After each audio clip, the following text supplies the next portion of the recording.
जिस शख्स की दौलत की मिसालें दी जाती थीं, जिसके बंगले में सोने की दीवारें थीं और नौकरों की कतारें, उसी शख्स की सबसे छोटी बेटी थी शालू। बचपन से ही लाड़ प्यार में पली, राजकुमारी से भी बढ़कर जिंदगी जीती। लेकिन एक दिन ऐसा तूफान आया। उसने शालू की शादी एक मजदूर से कर दी, रवि, जो ईंट ढोता था, पसीने में भीगता था और झोपड़ी में रहता था। लोगों ने कहा, इतनी बड़ी बेटी का ऐसा फैसला क्यों? पर असली झटका तो तब लगा जब सुहागरात की रात एक ऐसा सच सामने आया जिसने पूरे खानदान को हिला दिया। पूरी हकीकत जानने के लिए कहानी को अंत तक जरूर सुनिए। वीडियो को लाइक करें, चैनल को सब्सक्राइब करें और कमेंट में लिखें आप इस कहानी को कहां से सुन रहे हैं। धरती की सबसे बड़ी दौलत अगर कोई थी तो वो था विजय प्रताप सिंह का रुतबा। बिहार के एक बड़े कारोबारी, जिसका नाम सुनते ही लोग अपनी गर्दन झुका लेते थे, जिसके बंगले की दीवारें संगमरमर से जड़ी थीं, कारों की लाइन किसी राजा की बारात जैसी लगती थी और नौकर ऐसे कि उनकी गिनती भी गिनी नहीं जाती थी। मगर इस रुतबे के पीछे एक छोटी सी दुनिया थी जो सिर्फ विजय प्रताप की धड़कनों में बसती थी। उसकी सबसे छोटी बेटी शालू। 3 बेटियां थीं विजय प्रताप सिंह की, लेकिन शालू में कुछ ऐसा था, मासूमियत, शोखी और एक अजीब सी नजाकत, जिसने उसे उसकी मां की मौत के बाद उसके बाप की जान बना दिया था। मां की कमी तो कभी पूरी नहीं हो सकती थी, मगर शालू ने बचपन से ही बाप के दिल का खाली कोना भर दिया था। वो जब भी पापा कहकर दौड़ती थी और गले लगती थी तो करोड़ों की डीलें भी उसके सामने छोटी लगती थीं। उसकी हर जिद पूरी होती थी। पेरिस से कपड़े, दुबई से पर्स, लंदन से घड़ी, और वो भी कुछ इस शान से पहनती थी कि खुद ऐश्वर्या राय भी शर्मा जाए। स्कूल में टीचर्स उसे प्रिंसेस शालू कहती थीं। कॉलेज में उसकी कार के सामने लड़के अपनी बाइक रोककर खड़े हो जाते थे, बस एक झलक पाने के लिए। लेकिन वो सबकी पहुंच से ऊपर थी, सिर्फ अपने पापा की लाडली। मगर किस्मत ने जो मोड़ लिया उसने पूरी कहानी को बदल दिया। दरअसल बात उस दिन से शुरू हुई जब विजय प्रताप सिंह के बंगले में अचानक एक खत आया। बिना नाम का, बिना मुहर का, बस एक सादा कागज, और उसमें सिर्फ एक लाइन, आपकी बेटी शालू की जिंदगी अब आपके हाथ में नहीं है। अगर आपने वक्त रहते फैसला नहीं लिया तो जो छिपा है वो उजागर हो जाएगा। पहले तो विजय प्रताप ने मजाक समझा, लेकिन अगले ही दिन उसकी कंपनी के शेयर अचानक गिरने लगे। एक बिड कैंसिल हो गई और उसके पुराने पार्टनर सुरेश चौधरी ने उसके खिलाफ कोर्ट में मुकदमा ठोक दिया। तब विजय प्रताप को लगा, यह सिर्फ कोई बिजनेस चाल नहीं है, यह किसी की प्लानिंग है। फिर एक दिन उसने सीसीटीवी में देखा कि एक मजदूर लड़का उसके बंगले के बाहर दीवार पर कुछ लिखकर चला गया है। पास जाकर देखा तो लिखा था, आपकी बेटी जिस दुनिया में जी रही है वो झूठ है और वो झूठ जल्द ही उजागर होगा। बस यहीं से विजय प्रताप की रातों की नींद उड़ गई। शालू उस वक्त कॉलेज के आखिरी साल में थी, मगर उसे इन सब बातों की भनक तक नहीं थी। वो तो अपने फ्रेंड्स के साथ गेट टुगेदर, शूटिंग, डिजाइनिंग और नए जूते के ब्रांड में मस्त थी। पर विजय प्रताप का दिल अब हर दिन डूबने लगा। फिर एक रात उसने अपने पुराने नौकर रामबाबू को बुलाया, जो पिछले 30 साल से घर का वफादार था, और उससे पूछा, रामबाबू, क्या शालू के बारे में कुछ जानता है? रामबाबू कुछ देर तक चुप रहा और फिर धीरे से बोला, साहब, एक बात है जो आपको अब जान लेनी चाहिए। कुछ महीने पहले जब आप लंदन में थे, तब शालू कई बार मोहल्ले की एक झोपड़पट्टी में जाती थी। वहां एक लड़का है, रवि, मजदूर है पर पढ़ा लिखा है, बहुत ही शरीफ। लेकिन क्या? विजय प्रताप ने चिल्लाकर पूछा। लेकिन वो अमीरों से नफरत करता है और वो कह चुका है कि अमीरों की दुनिया एक छलावा है। विजय प्रताप के हाथ से ग्लास छूटकर फर्श पर गिर गया। वो कांप गया। उसकी लाडली बेटी, जिसकी उंगली पर दुनिया नचती थी, वो किसी मजदूर से मिलने जाती थी। उस रात विजय प्रताप की आंखों में नींद नहीं आई। उसने सीधा फैसला कर लिया, अगर मेरी बेटी को इस आग से बचाना है तो मुझे इस आग में खुद कूदना पड़ेगा। और अगली सुबह उसने एक ऐसा फैसला लिया जिसने पूरे शहर को हिला दिया। उसने शालू की शादी रवि से तय कर दी, बिना किसी दहेज, बिना किसी शर्त। और जब यह बात शालू को बताई गई तो पहले तो वो हंस पड़ी। पापा, आप मजाक कर रहे हैं ना? लेकिन जब देखा कि पापा की आंखों में आंसू हैं तो वो भी सन्न रह गई। पापा, आप मुझे किस दुनिया में भेज रहे हैं? लेकिन विजय प्रताप ने सिर्फ इतना कहा, बेटा, अगर आज मैंने ये नहीं किया तो कल तू मेरी आंखों से दूर चली जाएगी। मैं तुझे खो नहीं सकता। शालू के लिए यह शादी किसी सजा से कम नहीं थी। वो जो 6 तक एसी कमरे में रहती थी, अब एक ऐसे घर जा रही थी जहां न बिजली थी न पंखा। पर वो चुप रही, सिर्फ अपने पापा की आंखों के आंसू की खातिर। और रवि, वो तो खुद हैरान था। क्यों? कैसे? मजाक है क्या? लेकिन विजय प्रताप ने कहा, तू मेरी बेटी को संभाल पाएगा? रवि ने आंख मिलाकर कहा, नहीं पता, लेकिन अगर आपके भरोसे की लाज रख सका तो समझूंगा कि जिंदगी जीत गया। और शादी हो गई, पूरे शहर की निगाहों के सामने, जहां हर किसी की जुबान पर सिर्फ एक बात थी। क्या मजबूरी थी? कौन सी ब्लैकमेलिंग है? क्या कोई राज है? लेकिन असली कहानी तो अब शुरू होनी थी, क्योंकि शादी के बाद जब शालू पहली बार रवि के घर गई, वो टूटी ईंटों की दीवार, जमीन पर बिछा बोरा, चूल्हे से निकलता धुआं, उसने एक पल को आंखें बंद कर लीं और फिर मन ही मन बोली, अगर ये कोई सपना है तो मुझे कभी नींद ना आए। लेकिन शालू को नहीं पता था कि यह सपना नहीं, एक जाल है, और उस जाल का साया उसकी सुहागरात तक पीछा नहीं छोड़ेगा। रवि एक ऐसा नाम जो इस कहानी का सबसे सीधा लेकिन सबसे रहस्यमयी चेहरा था। पटना शहर की एक पुरानी बस्ती में पैदा हुआ था वो, जहां न सुबह की चाय नसीब होती थी न रात को नींद। मां ईंट भट्ठे पर काम करती थी, बाप ठेला खींचता था, और रवि बचपन से ही अपने हाथों में जिम्मेदारियां लेकर बड़ा हुआ। 5 साल की उम्र में वो स्कूल नहीं बल्कि पानी के मटके उठाकर बेचता था ताकि घर में आटा आ सके। लेकिन किताबों से उसे नफरत नहीं, मोहब्बत थी इतनी कि एक बार जब वो किसी सरकारी स्कूल की कटी हुई किताबों का ढेर देख रहा था, तो स्कूल के एक मास्टर ने देखा और कहा, पढ़ना आता है? रवि ने कहा, नहीं, लेकिन पढ़ना है। बस वहीं से उसकी जिंदगी का पहला पन्ना खुला। मास्टर साहब ने उसे पढ़ाया, उसका स्कूल में एडमिशन करवाया, और रवि ने हर क्लास टॉप की। लेकिन किस्मत की जो लकीरें होती हैं, वो सिर्फ मेहनत से नहीं बदलती।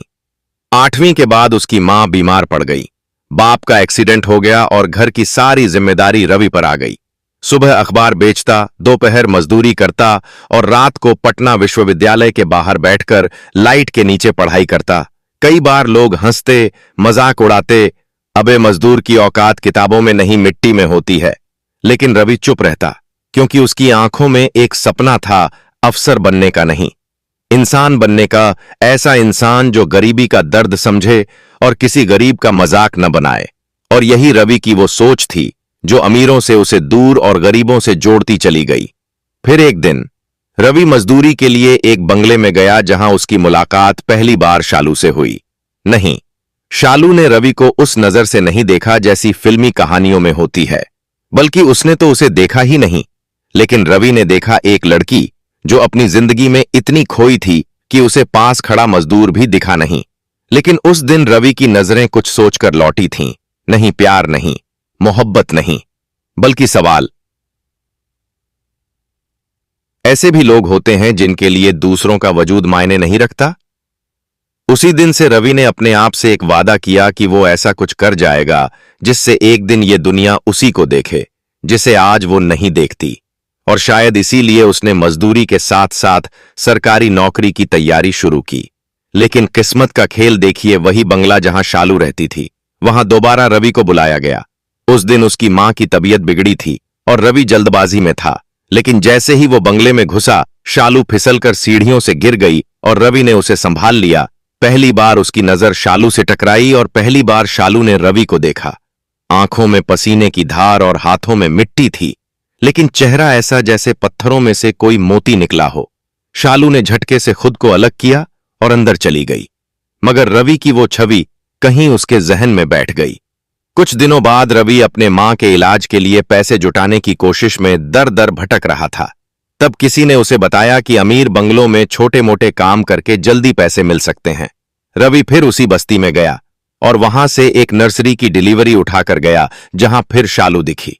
इस बार वो अकेली थी, शायद परेशान भी।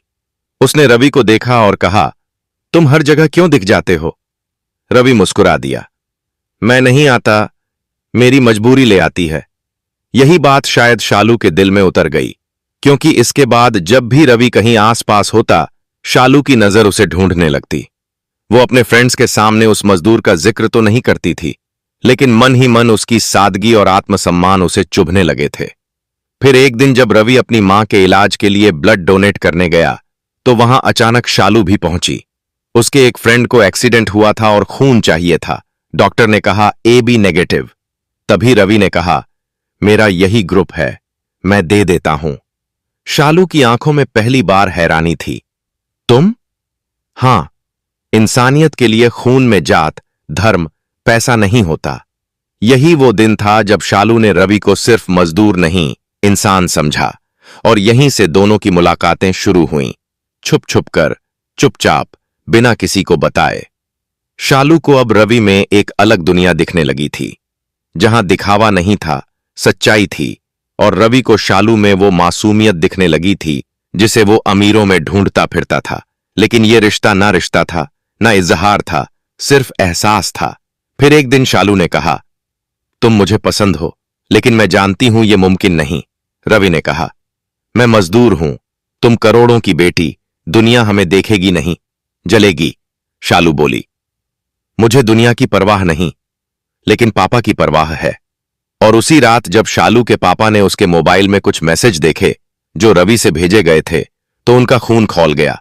मगर उन्होंने गुस्से में कुछ नहीं कहा, बल्कि चुपचाप एक योजना बनाई, और उसी योजना के तहत उन्होंने अगली सुबह सबके सामने ऐलान कर दिया, मेरी बेटी शालू की शादी रवि से होगी।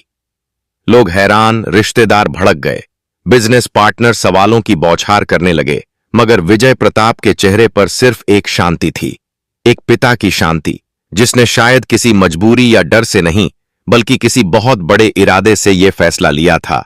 और जब रवि को बुलाया गया तो सेज खुद हक्का बक्का था। मैं? आपकी बेटी से? मगर क्यों? मैं तो आपकी दुनिया के लायक भी नहीं। विजय प्रताप ने सिर्फ इतना कहा, कभी कभी जो लायक नहीं होता वही सबसे ज्यादा जरूरी होता है। और इस एक लाइन के साथ रवि की जिंदगी ने एक नया मोड़ ले लिया। अब उसकी कहानी सिर्फ एक मजदूर की नहीं, एक ऐसे शख्स की थी जिसे करोड़पति की बेटी से ब्याह दिया गया था। लेकिन क्या यह रिश्ता मोहब्बत का था, या कोई सजा, या फिर एक ऐसा खेल जिसमें सब मोहरे थे और सिर्फ एक राजा जानता था कि अगली चाल क्या होगी?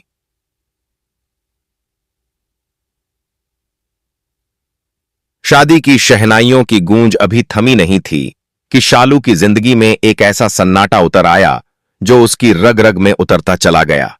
शादी तो हो गई थी, बड़ी धूमधाम से नहीं, लेकिन चर्चा इतनी कि अखबारों की हेडलाइनों में सिर्फ यही छपा, करोड़पति विजय प्रताप सिंह ने अपनी सबसे छोटी बेटी की शादी एक मजदूर से की। सोशल मीडिया पर वीडियो वायरल हो गए। किसी ने इसे बाप का पागलपन कहा, किसी ने महानता, किसी ने ब्लैकमेलिंग, तो किसी ने बदला। लेकिन किसी को असल वजह का अंदाजा नहीं था। और शालू, वो अब उस दुनिया में दाखिल हो रही थी जिसका नाम था रवि का घर। घर क्या था? 3 ईंटों की दीवार, एक खाट, ऊपर टपकती छत और दरवाजे की जगह पड़ा एक फटा हुआ पर्दा। पहली बार जब शालू ने उस घर में कदम रखा तो जैसे उसकी आत्मा कांप गई। वो जो अब तक मार्बल फ्लोर पर नंगे पांव नहीं चली थी, अब मिट्टी से सनी जमीन पर चल रही थी, जिसने कभी चाय अपने हाथ से नहीं बनाई थी, अब खुद से मिट्टी का चूल्हा जलाना सीख रही थी। रवि ने उसे कुछ कहने की कोशिश की, अगर तुम चाहो तो कुछ दिन पापा के घर रह सकती हो। लेकिन शालू ने आंखें ऊपर उठाकर देखा और कहा, अब वो मेरा घर नहीं रहा, अब जो भी है यही है। वो किसी बहस से नहीं, बस हालात से थक गई थी। और रवि, वो खुद इस रिश्ते को लेकर परेशान था। ना उसने शालू से शादी के लिए हां की थी, ना इनकार। बस हालात ने उसे खड़ा कर दिया था, एक ऐसे मोड़ पर जहां पीछे लौटना मुमकिन नहीं था। शुरू के कुछ दिन दोनों एक दूसरे से अजनबी ही रहे। एक ही घर में 2 दुनिया, 2 सोच, 2 जिंदगी। शालू अब खुद से बात करती, क्या यही है वो लड़का जिससे मुझे अच्छा लगने लगा था? क्या मैंने मोहब्बत की थी, या किसी ख्याल से बहक गई थी? और रवि अपने कोने में बैठकर सोचता, ये वही लड़की है जो एक मुस्कान से इस दुनिया को हिला सकती थी, और आज इस दुनिया से खुद ही डर रही है। इन सवालों के बीच दिन बीतने लगे। रवि सुबह मजदूरी करने निकल जाता और शालू अकेले घर में बैठी रहती। ना फोन, ना इंटरनेट, ना एसी, ना फ्रेंड्स, जैसे पूरी दुनिया उससे छिन गई हो। एक दिन जब रवि लौटा तो देखा कि शालू के हाथों में छाले पड़ गए हैं। उसने पूछा, तुमने ये क्या किया? शालू ने मुस्कुराकर कहा, सीखा है रोटी बनाना, वैसे भी अब रेस्टोरेंट तो है नहीं। रवि को एक पल के लिए लगा जैसे शालू ताना मार रही है, मगर उसकी आंखों में एक सच्चाई थी। वो सचमुच कोशिश कर रही थी, लेकिन हर कोशिश के पीछे एक टीस थी। मैं यहां क्यों हूं? इसी सवाल के बीच एक दिन शालू को एक आवाज सुनाई दी। पड़ोस की किसी औरत ने अपने बच्चे को डांटते हुए कहा, चुप हो जा वरना उस अमीरन को बुला दूंगी जो मजदूरों को निगल जाती है। ये सुनकर शालू कांप गई। क्या अब लोग उसे डर की मिसाल बना रहे हैं? रवि ने जब यह सुना तो कहा, दुनिया जल्दी नहीं बदलती, हमें वक्त देना होगा। शालू ने जवाब में पूछा, तुम्हें मुझसे शादी करने में शर्म तो नहीं आई? रवि चुप रहा, बहुत देर चुप रहा और फिर बोला, शर्म नहीं, डर लगा था कि तुम टूट जाओगी। और शालू टूट भी रही थी, धीरे धीरे, खामोशी से। फिर एक दिन शालू की बड़ी बहन की शादी की सालगिरह थी। पूरा परिवार एक होटल में इकट्ठा हुआ था। शालू को भी न्योता मिला और रवि को साथ लाने को कहा गया। दोनों तैयार हुए। शालू ने पहली बार फिर से लिपस्टिक लगाई, अपनी पुरानी ड्रेस निकाली और जब होटल पहुंची तो सबकी नजरें उन्हीं पर टिकीं। कुछ मुस्कुराईं, कुछ फुसफुसाईं। यही है वो जिसने मजदूर से शादी की है? अब क्या हालत हो गई है इसकी? और शालू की बहन ने हंसते हुए कहा, कैसी लग रही हो शालू, या कहें मालिन? रवि ने यह सुना और उसका चेहरा सख्त हो गया। वो शालू को वहां से ले गया। बाहर आते ही शालू फूट फूट कर रोने लगी। मैंने क्या गलती की थी? मैंने सिर्फ तुमसे मोहब्बत की थी रवि, और अब यह प्यार मुझे जीने नहीं दे रहा। रवि ने उसका हाथ थामते हुए कहा, अगर तुम चाहो तो वापस चली जाओ, मैं कोई सवाल नहीं करूंगा।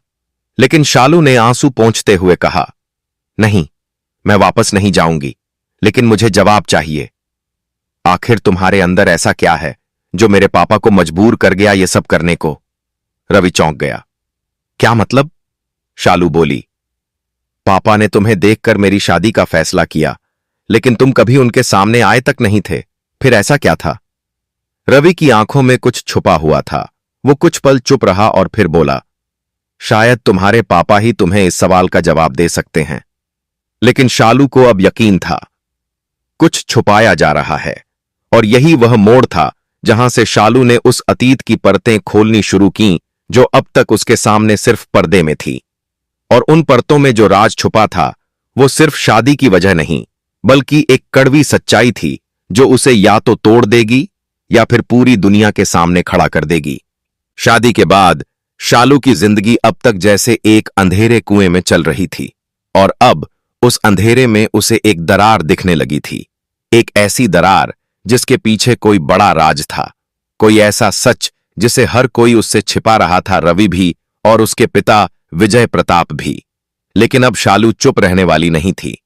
उसने तय कर लिया था कि वो हर जवाब खुद ढूंढेगी, चाहे उसके लिए कितना भी दर्द सहना पड़े। उसने सबसे पहले वो पुरानी डायरी निकाली जो उसे शादी के बाद अपने पापा के ब्रीफकेस से मिली थी। वो डायरी किसी विजय नाम के युवक की थी और उसमें दर्ज थीं कुछ बेहद भावुक लाइनें। अगर मेरी बेटी कभी मेरी आंखों में झांकेगी तो शायद मेरी रूह कांप उठेगी, क्योंकि मैं उसे वो नाम नहीं दे सका जो वो हक से डिजर्व करती थी। ये लाइनें पढ़कर शालू कांप गई। बेटा नाम नहीं दे सका? क्या ये डायरी पापा की थी? उसने जब ब्रीफकेस को और उल्टा पलटा तो एक पुराना फोटो निकला जिसमें एक लड़का था, बेहद साधारण कपड़ों में। उसके साथ एक औरत थी जिसकी गोद में बच्चा था। उस बच्चे का चेहरा बोरी से ढका हुआ था, लेकिन उस औरत की आंखें कुछ ऐसी थीं जैसे उसने बहुत कुछ झेला हो। उस तस्वीर के पीछे सिर्फ इतना लिखा था, 1999 गया। शालू अब अंदर तक हिल चुकी थी। उसने वो तस्वीर छुपाकर रख ली और अगली सुबह रवि से पूछा, तुम्हारा जन्म कहां हुआ था? रवि ने कुछ सोचकर कहा, शायद गया में मां ने कभी बताया नहीं। तुम्हारे पापा? नहीं थे, मां ने कभी उनका नाम नहीं लिया, बस इतना कहा था कि वो बहुत बड़े आदमी थे और मैं उनकी गलती हूं। शालू का दिल धड़कने लगा। उसने वो तस्वीर रवि को नहीं दिखाई, लेकिन उसकी आंखों में अब एक नया डर था, एक नई तलाश। उसी शाम जब रवि मजदूरी पर गया हुआ था, शालू अकेली थी और तभी बगल वाली पड़ोसन लता आई। बिटिया, सब ठीक है? शालू ने बातों बातों में उससे पूछा, रवि का बचपन कैसा था? लता ने कहा, बहुत ही सीधा था, मासूम था। उसकी मां बहुत तेज औरत थी, लेकिन दिल की साफ थी। कभी किसी से कुछ नहीं मांगा, अकेले ही सब सहती रही। क्या आपने उसके पापा को देखा था? नहीं, पर एक बार किसी ने बताया था कि एक बहुत बड़ा आदमी उसके घर आया था। झगड़ा हुआ था और फिर वो औरत कई दिनों तक बीमार रही। शालू अब पूरी तरह टूट चुकी थी। क्या रवि ही उस राज से जुड़ा है जिससे उसके पापा भाग रहे हैं? उसी रात जब रवि सो रहा था, शालू ने चुपचाप उसका पर्स चेक किया। उसमें एक छोटा सा पेपर था, स्कूल सर्टिफिकेट, जिस पर मां का नाम था सरोजा देवी और पिता का नाम खाली था। लेकिन उस पेपर के किनारे पेंसिल से कुछ लिखा था, वीपी। क्या यह विजय प्रताप का इशारा था? अगले दिन सुबह सुबह शालू अपने पापा के घर पहुंची। दरवाजा नौकर ने खोला, लेकिन अंदर से आवाज आई, कौन है? पापा, मैं हूं। विजय प्रताप सिंह बाहर आए, थके, बूढ़े और आंखों में चिंता। शालू? पापा, अब बस, मुझे सब सच जानना है। क्या? रवि कौन है? आपने मेरी शादी उससे क्यों करवाई? और ये डायरी, ये तस्वीर? विजय प्रताप ने एक लंबी सांस ली और कहा, तुम जो जानना चाहती हो वो जानने के बाद शायद मुझसे नफरत करने लगो। पापा, अगर अब नहीं बताया तो शायद मैं खुद को ही मार डालूं। विजय प्रताप ने कांपते हाथों से दीवार का सहारा लिया और कहा, रवि मेरा बेटा है। शालू के पैरों के नीचे की जमीन खिसक गई। क्या? हां, सालों पहले मेरी जिंदगी में एक औरत आई थी, सरोजा। एक मजदूरिन थी, लेकिन दिल बहुत बड़ा था। उस वक्त मैं बड़ा आदमी नहीं था, छोटा सा ठेकेदार था, और सरोजा के साथ कुछ ऐसा रिश्ता बन गया जिसे मैं आज तक ना समझ सका, ना मिटा सका। फिर वो गर्भवती हो गई और मैंने डर के मारे उसे छोड़ दिया। मेरा परिवार, समाज, इज्जत सब आड़े आया। मैं भाग गया, उसे छोड़ दिया उसके हाल पर। और वो गया शहर, लौट गई और रवि को जन्म दिया। आपने कभी मिलने की कोशिश नहीं की? की थी, एक बार गया था, लेकिन उसने मुझे घर से धक्के देकर निकाल दिया। कहा, अब कभी हमारे जीवन में मत आना, और मैंने वादा किया कि कभी नहीं आऊंगा। फिर अचानक शादी क्यों करवाई? क्योंकि मुझे पता चला कि तुम उससे मिलती हो, और कोई मेरे पास वो तस्वीर भेज रहा था, तुम्हारे और रवि की साथ की। मुझे डर लगने लगा कि कहीं कोई तुम्हारा नाम ना खराब कर दे। और जब मैंने रवि की शक्ल देखी तो मेरा दिल कांप गया। वो मेरी ही परछाई था। तो क्या रवि तुम्हारा बेटा है? यानी मैं और वो? नहीं शालू, तुम मेरी बेटी हो, लेकिन रवि नहीं। क्या मतलब? रवि सरोजा का बेटा है, लेकिन मैंने डीएनए टेस्ट करवाया था और रिजल्ट ने साफ किया, मैं उसका पिता नहीं। शालू के मन से थोड़ी राहत की सांस निकली, लेकिन सवाल अभी बाकी था। फिर आपने उसकी मां को क्यों छोड़ा? क्योंकि तब मैं कायर था और अब पछताता हूं। शालू ने पूछा, आपने कभी रवि को बताया ये सब? नहीं, और शायद बताऊं भी नहीं, क्योंकि वो अब तुम्हारा पति है, और तुम्हारे लिए जो मैं नहीं कर सका अब वो कर रहा है। शालू ने कांपती आंखों से पापा को देखा। तो ये शादी कोई मजबूरी नहीं, आपका प्रायश्चित था? शायद हां। शालू बिना कुछ बोले वहां से निकल गई, और घर लौटकर जब रवि को देखा तो उसके चेहरे पर वही सादगी, वही थकान और वही चुप्पी थी। लेकिन अब शालू उसे अलग नजरों से देखने लगी थी, जैसे अब वो सिर्फ पति नहीं, एक बीते हुए पाप का प्रायश्चित बन चुका था। लेकिन कहानी यहां खत्म नहीं होती, क्योंकि अब भी एक राज बाकी था, वो जो रवि की मां की मौत के ठीक पहले उसने किसी को बताया था। और वो राज था रवि की असल पहचान, जो अब तक हर किसी की नजरों से छुपी रही और अब खुलने वाली थी। सुहागरात की उस रात जब शालू को मिलेंगे वो कागज जो बताएंगे कि रवि कौन है और क्यों उसकी मां ने मरते मरते कहा था, मेरे बेटे को अगर कभी सच्चाई पता चली वो अपनी बीवी को भी माफ नहीं करेगा। सुहागरात एक शब्द जो दुनिया के हर नए जोड़े के जीवन में सबसे हसीन लम्हा माना जाता है, लेकिन शालू और रवि के लिए ये रात कोई फूलों से सजी, परियों से महकी कोई रूमानी रात नहीं थी। बल्कि एक ऐसा मोड़ बनने वाली थी जो उनकी आत्मा को चीर कर रख देगा। उस रात आसमान पर बदली छाई हुई थी, बिजली दूर कहीं चमक रही थी और शालू रवि के सामने खड़ी थी, लाल साड़ी में, माथे पर सिंदूर, मगर चेहरे पर कोई रौनक नहीं थी। सिर्फ उलझन थी सवालों की, सच्चाइयों की और अब एक डर की। रवि ने उसे धीरे से पास बैठने को कहा, मगर शालू एकदम ठिठक गई।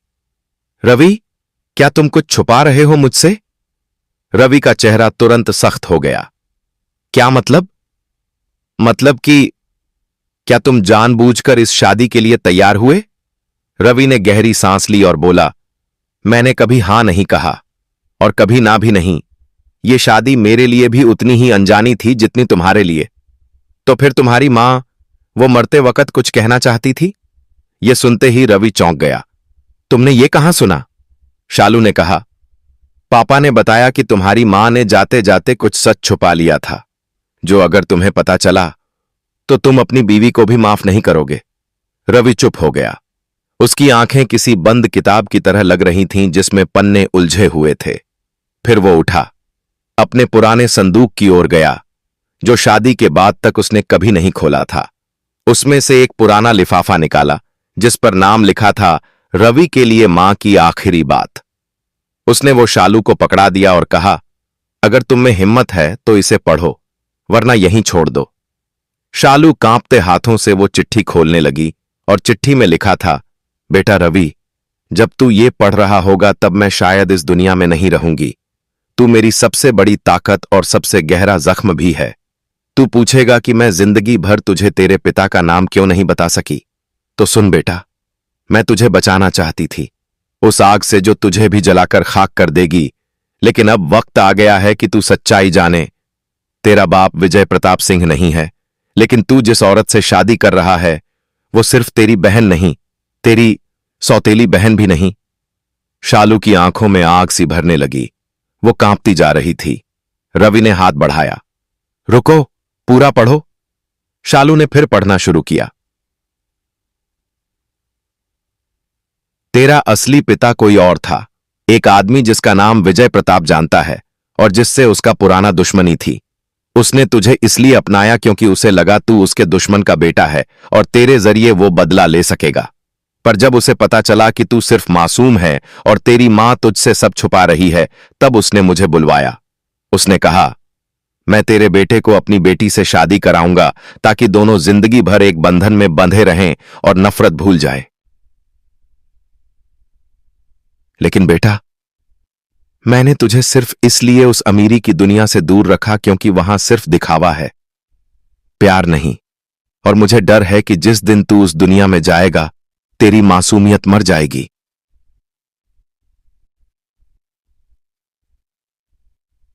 शालू की सांसें अब तेज हो गई थीं। उसे अब समझ आ रहा था कि विजय प्रताप ने रवि से शादी करवाकर सिर्फ समाज से नहीं, अपने पुराने पाप से भी बदला लिया था। वो नहीं चाहता था कि उसका दुश्मन का खून कभी उसके खिलाफ उठे, बल्कि वो चाहता था कि उस खून को अपनी बेटी के साथ जोड़कर उसे पूरी उम्र के लिए बांधन में बांध दे। एक ऐसा बंधन जो न कानून से टूटे न समाज से। लेकिन इस सच्चाई का असर अब शालू के दिल पर पड़ने लगा। उसने चिट्ठी नीचे फेंकी और बोली, तो क्या मैं सिर्फ एक मोहरा थी? क्या ये शादी सिर्फ बदले का जरिया थी? रवि ने उसे देखा। उसकी आंखों में आंसू थे। मैं नहीं जानता था कि मेरी मां ने यह लिखा था। मैंने सिर्फ इतना जाना कि तुम मेरी जिंदगी में आई हो तो शायद मेरे हिस्से में अब मोहब्बत भी आ गई है। लेकिन शालू की आंखों में अब मोहब्बत नहीं थी, अब वहां सिर्फ टूटी हुई आत्मा थी। उस रात दोनों एक ही कमरे में थे, लेकिन जैसे दो अलग अलग ग्रहों पर, एक बिस्तर पर दो जिस्म, लेकिन बीच में एक ऐसी सच्चाई जो उन्हें जीवन भर अलग कर सकती थी। और अगले दिन सुबह जब रवि उठा तो शालू वहां नहीं थी। उसने देखा कि शालू बोरिया बिस्तर बांध रही है। मैं जा रही हूं। कहां? जहां से आई थी। तुम्हारे पास अब ना मेरी जरूरत है ना मेरी मोहब्बत। रवि ने दरवाजा पकड़ लिया। रुको, मैं तुमसे सिर्फ एक सवाल पूछना चाहता हूं। क्या जो कुछ भी हुआ वो मेरे बस में था? नहीं। तो फिर तुम मुझे क्यों सजा दे रही हो? शालू ने आंखों में आंसू लिए कहा, मैं तुम्हें नहीं, खुद को सजा दे रही हूं, क्योंकि मैंने एक ऐसे सपने पर भरोसा किया जो हकीकत में सिर्फ एक चाल था। और वो चली गई। रवि वहीं बैठा रह गया, जैसे उसकी मां फिर से मर गई हो, जैसे उसकी दुनिया फिर से उजड़ गई हो। और उसी रात जब रवि अकेला बैठा था, तभी दरवाजे पर दस्तक हुई। सामने विजय प्रताप सिंह खड़े थे। उनके हाथ में एक पुराना फाइल था। रवि ने पूछा, अब क्या देने आए हैं? उन्होंने कहा, तेरे सवालों के जवाब। रवि ने कहा, अब कुछ नहीं चाहिए। लेकिन विजय बोले, ये फाइल सिर्फ तुम्हारी नहीं, शालू की भी है। उसमें वो कागज हैं जो ये साबित करते हैं कि तुम और शालू खून से नहीं जुड़े हो। तुम दोनों का रिश्ता साफ हिलाता है। लेकिन जिस दिन तुम्हारी मां ने मुझे बताया कि उसका बेटा तुम्हारे दुश्मन का बेटा है, मैंने तय किया कि उस खून को नफरत नहीं, मोहब्बत दूंगा। रवि ने फाइल ली और पढ़ते पढ़ते उसकी आंखें भर आईं। अब सारी सच्चाई सामने थी और वो जान चुका था कि शालू उसकी बहन नहीं, ना सौतेली ना सगी, बल्कि वो सिर्फ एक पत्नी है जिसे उसने नफरत की आग में जलने दिया और अब उसे वापस पाना था, चाहे जैसे भी। उस रात रवि स्टेशन पहुंचा। शालू कहीं दूर जाने वाली थी, भीड़ में खड़ी थी, आंसू बहा रही थी। तभी रवि ने उसकी कलाई पकड़ी। अब तो कुछ मत कहो, बस इतना सुन लो, मैं तुमसे पहली बार मोहब्बत कर रहा हूं, सच्चे दिल से, बिना किसी चाल के। शालू ने उसकी आंखों में देखा और शायद पहली बार उसे रवि का असली चेहरा दिखा। वो चेहरा जिसमें छल नहीं था, दर्द था, मोहब्बत थी। और तभी ट्रेन की सीटी बजी। लेकिन शालू ने वो ट्रेन नहीं पकड़ी। उसने रवि का हाथ थामा और कहा, अब मुझे कहीं नहीं जाना, क्योंकि अब मैं वहां हूं जहां मुझे होना चाहिए था।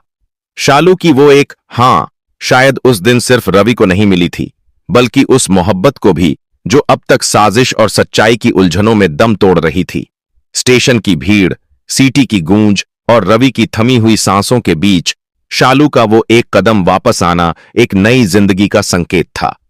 लेकिन कहानी यहां खत्म नहीं हुई थी, क्योंकि मोहब्बत को जीने से पहले उसका बोझ उठाना पड़ता है। और वो बोझ था विजय प्रताप सिंह, जिनकी चालें अब खुद उन्हीं के खिलाफ खड़ी होने लगी थीं। शालू और रवि ने अपने गांव लौटकर एक नई शुरुआत की।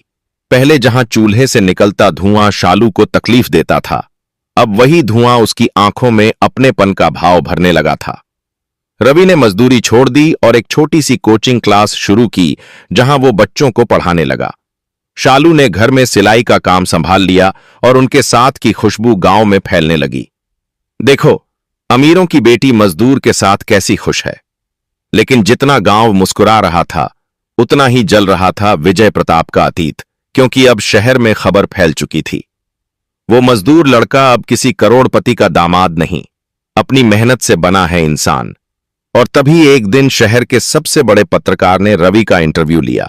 सवाल वही था, आपकी शादी इतनी चर्चा में क्यों रही? रवि ने सिर्फ एक लाइन कही, क्योंकि अमीरी ने जिसे बोझ समझा, उसे मोहब्बत ने अपना बना लिया। ये लाइन अगले दिन वायरल हो गई और यहीं से शुरू हुआ विजय प्रताप की सत्ता का ढहना। उनके पुराने दुश्मन अब खुलकर सामने आने लगे। जिसने अपने खून को ठुकराया, वो क्या किसी का साथ देगा? बिजनेस की साख गिरने लगी। बेटी का नाम अब समाज में आदर्श बनने लगा और बाप का नाम बदनामी। यही नहीं, एक पुराना केस फिर से खुल गया, जिसमें मजदूरों की जमीन हड़पने का आरोप था। और दस्तावेज में एक नाम सामने आया, सरोजा देवी, रवि की मां।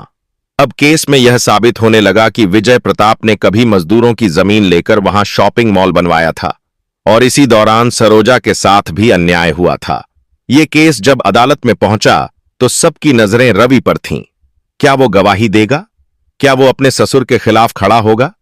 शालू ने जब रवि से पूछा तो उसने सिर्फ इतना कहा, सच के लिए खड़ा होना है, न कि रिश्तों के लिए झुकना। अदालत के उस दिन रवि ने अपना बायां हाथ गीता पर रखा और कहा, हमें खून से नहीं, कर्म से जोड़ना चाहिए। और जिसने जमीन हड़पी, उसने मां की कोख से लहू छीना था। वो बयान पूरे राज्य में गूंज गया और अदालत ने केस को आगे बढ़ा दिया। अब विजय प्रताप का धैर्य टूट चुका था। उन्होंने शालू को बुलाया और कहा, तुम्हारा पति मुझे जेल भेजना चाहता है, क्या तुम उसे रोकोगी? शालू ने उनकी आंखों में देखकर कहा, पापा, आप वही काट रहे हैं जो आपने बोया था, और अब मैं आपकी बेटी हूं, इसलिए साथ खड़ी हूं, लेकिन इंसाफ की दुश्मन नहीं बन सकती। विजय प्रताप ने पहली बार अपनी बेटी को इतना मजबूत देखा और तभी उन्हें दिल का दौरा पड़ा। अस्पताल में भर्ती किया गया। रवि ने सब छोड़कर उनकी सेवा की, शालू ने सारी देखभाल की, लेकिन जब उन्हें होश आया तो पहली बार उनके मुंह से निकला, मैंने बहुत पाप किए हैं बेटा, मुझे माफ कर दो। रवि ने उनका हाथ पकड़ा और कहा, आप अब माफी नहीं मांगिए, बस सच को कबूल कीजिए। उन्होंने कोर्ट में अपना जुर्म कबूल किया, अपनी संपत्ति का बड़ा हिस्सा मजदूरों के नाम किया और फिर एक दिन बिना शोर किए दुनिया छोड़ दी। शालू और रवि ने अंतिम संस्कार के समय साथ बैठकर एक दूसरे का हाथ थामा। अब कोई पर्दा नहीं था, कोई राज नहीं था, अब बस एक जिंदगी थी, सच के साथ, मोहब्बत के साथ। और उस राख में भी एक नई कहानी जल रही थी, एक ऐसी कहानी जो आने वाली पीढ़ियों को बताती। जिसे दुनिया ने बदले की कहानी समझा, वो दरअसल मोहब्बत की सजा थी, और उस सजा में ही असली आजादी छुपी थी। विजय प्रताप सिंह की चिता से उठता धुआं शायद सिर्फ एक शरीर का अंतिम संस्कार नहीं था, बल्कि उस सोच का अंत भी था जिसने रिश्तों को खून से बांधा और इंसानियत को हैसियत से तौला था। शालू और रवि जब घाट की सीढ़ियों पर बैठे एक दूसरे का हाथ थामे थे, तब गंगा की लहरें सिर्फ राख को नहीं बहा रही थीं, वो उन वर्षों की पीड़ा, अन्याय और मोहब्बत की अधूरी चीखें भी अपने साथ ले जा रही थीं। और वहीं से शुरू हुई एक नई शुरुआत, एक ऐसी यात्रा जहां अब किसी को किसी नाम, जात, दौलत या सरनेम की जरूरत नहीं थी, बल्कि सिर्फ एक चीज चाहिए थी, इंसानियत का साहस। रवि ने उस अंतिम संस्कार के बाद गांव में एक बैठक बुलाई और पहली बार गांव के हर तबके के लोगों को एक मंच पर खड़ा किया। उसने कहा, अब बदलाव सिर्फ बातों से नहीं आएगा, बदलाव तब आएगा जब हम अपने बच्चों को यह सिखाएंगे कि रिश्ते सम्मान से बनते हैं, डर से नहीं। ये शब्द हवा में फैले और धीरे धीरे लोगों की सोच में गूंजने लगे। शालू ने उसी दिन गांव की पुरानी पंचायत से इस्तीफा देकर एक महिला शिक्षा समूह की स्थापना की, जिसमें दलित, पिछड़ी, मुस्लिम और सवर्ण हर वर्ग की बेटियां पढ़ने लगीं। गांव के स्कूल में रवि ने सत्य कक्षा शुरू की, जहां हफ्ते में एक दिन बच्चे अपने माता पिता की कहानियां लिखकर लाते, और उस दिन का विषय था, मेरे मां पापा के फैसले से मैंने क्या सीखा। इस अभ्यास ने पूरे गांव में आत्मचिंतन की लहर फैला दी, और कई परिवारों ने पहली बार अपने बच्चों को गले लगाया सिर्फ इसलिए कि वे अपने दिल की बात बोल पाए। एक शाम गांव के पुराने मंदिर के बाहर शालू और रवि बैठे थे। तभी एक बूढ़ी औरत आई और बोली, बेटा, मेरी पोती को स्कूल भेजना है, पर हमारे पास पैसे नहीं हैं। रवि ने उस बच्ची का हाथ थामा और कहा, शिक्षा किसी कीमत की मोहताज नहीं होती, बस जरूरत है हौसले की। अगले ही दिन से उस बच्ची की पढ़ाई शुरू हुई और वहीं से शालू फाउंडेशन की नींव रखी गई, जो हर उस लड़की के सपनों का घर बनने लगी जिसे दुनिया ने नाम, मर्यादा और इज्जत के नाम पर रोक रखा था। अब इस कहानी की गूंज सिर्फ गांव तक सीमित नहीं रही, बल्कि धीरे धीरे अखबारों, सोशल मीडिया और टीवी चैनलों पर धर्मपुर का नाम एक मिसाल के रूप में फैलने लगा। पत्रकार पूछते, एक मजदूर और अमीर लड़की की शादी से क्रांति कैसे हुई? और हर बार जवाब एक ही होता, क्योंकि यह सिर्फ शादी नहीं थी, ये उस सोच के खिलाफ बगावत थी जो प्यार को सिर्फ हैसियत में देखती है। लेकिन इसी बीच एक चिट्ठी रवि को मिली, एक छोटे शहर की जेल से, जिसमें लिखा था, मैं वही हूं जिसने अपनी बेटी को आपकी कक्षा से निकाल दिया था क्योंकि आप मजदूर थे। आज मेरा बेटा जेल में है क्योंकि उसे सिखाया ही नहीं गया कि इज्जत कमाई जाती है, खरीदी नहीं जाती। अगर आप जैसे लोग पहले मिले होते तो शायद मेरी कहानी भी अलग होती। रवि ने वह चिट्ठी कक्षा में पढ़ी और बच्चों से कहा, कभी किसी की गलती को गाली मत बनाओ, उसे सीख बनाओ, तभी समाज बदलेगा। वक्त बीता। शालू अब एक समाज सेविका और मोटिवेशनल स्पीकर बन चुकी थी। उसकी किताब राख से रोशनी तक बेस्ट सेलर बन गई, जिसमें उसकी आपबीती थी, वो सारे दर्द थे जिन्हें उसने सिर्फ इसलिए सहा क्योंकि वो किसी करोड़पति की बेटी थी और फिर भी प्यार करने की हिम्मत रखती थी। दिल्ली के इंडिया गेट के सामने एक कार्यक्रम में जब शालू को विमेन ऑफ चेंज अवार्ड मिला, तो मंच पर बैठी एक लड़की ने पूछा, आपने सबसे कठिन फैसला कौन सा लिया? शालू ने माइक थामकर जवाब दिया, अपने पापा को खोना नहीं, उनका असली चेहरा पहचानना सबसे कठिन था। लेकिन इंसाफ और प्यार एक साथ जीना हो तो सच्चाई की कीमत चुकानी पड़ती है। तालियों की गूंज देर तक बजती रही। वहीं रवि अब राज्य शिक्षा सलाहकार बन चुका था और हर गांव के स्कूल में यह सुनिश्चित करवा रहा था कि शिक्षक बच्चों को सिर्फ पढ़ाए नहीं, उन्हें इंसान भी बनाएं। और फिर एक दिन धर्मपुर की पंचायत में रवि ने एक प्रस्ताव रखा। गांव के पुराने चौपाल का नाम बदलकर विजय प्रताप स्मृति केंद्र रखा जाए, जहां हर पीढ़ी सीखे कि गलतियां कैसे सुधारी जाती हैं। लोग चौंके, कुछ नाराज भी हुए, लेकिन रवि ने मुस्कुराकर कहा, जो व्यक्ति अंतिम समय में सच स्वीकार कर गया, उसका अंतिम नाम सजा नहीं, सबक होना चाहिए। और फिर वह केंद्र बना, जहां आज भी बच्चे जाकर सत्य, प्रेम और इंसाफ पर कहानियां लिखते हैं। सालों बाद एक वृंदावन आश्रम में एक लड़की छोटी बच्चियों को कहानी सुना रही थी। एक लड़की थी जो अमीर थी लेकिन दुखी, और एक लड़का था जो गरीब था पर सच्चा। और जब दोनों ने दुनिया से नहीं, खुद से प्यार किया, तब क्रांति हुई। एक बच्ची ने पूछा, दीदी, क्या वो कहानी सच थी? और उस औरत ने मुस्कुराकर कहा, वो कहानी थी नहीं, वो मैं थी। और फिर उसकी आंखों से एक आंसू गिरा, लेकिन उस आंसू में अब दर्द नहीं था, उसमें गर्व था, विजय था। क्योंकि जिसे दुनिया ने बदले की कहानी समझा, वो दरअसल मोहब्बत की सजा थी, और उस सजा में ही आजादी की असली चिंगारी छुपी थी।